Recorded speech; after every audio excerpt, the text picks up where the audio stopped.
La Biennale di Venezia è molto importante per l'economia di Venezia e quindi va salvaguardata. Io sono molto felice, credo che fra un paio di giorni, dopodomani, viene il Ministro Giuli, so che c'è un bel dialogo, è ripreso il dialogo con Pietrangelo Buttafuoco. Io credo che loro abbiano la stessa identica visione, soltanto hanno la stessa meta, hanno lo stesso obiettivo, probabilmente con visioni diverse sui cammini da procedere che peraltro adesso hanno condiviso. A Venezia, per appoggiare la candidatura a sindaco di Simone Venturini, il ministro Mazzi ha dunque annunciato l'arrivo del collega Giuli alla Biennale, spegnendo le polemiche delle ultime settimane.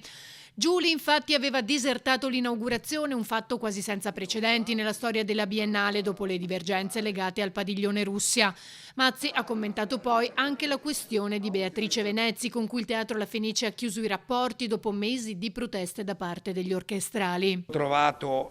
il comportamento dell'orchestra e del coro della Fenice di Venezia troppo violento nei confronti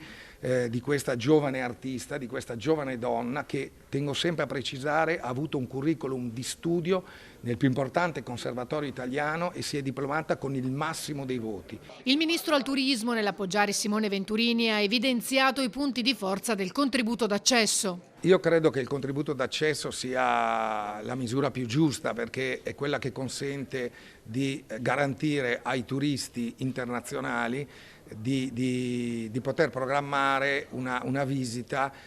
più sostenibile, un'esperienza più sicura sotto il profilo del benessere, perché altrimenti in una città come Venezia, che è una città soprattutto dei veneziani, è una città del Veneto, è una città dell'Italia, ma è una città del mondo e quindi proprio per questo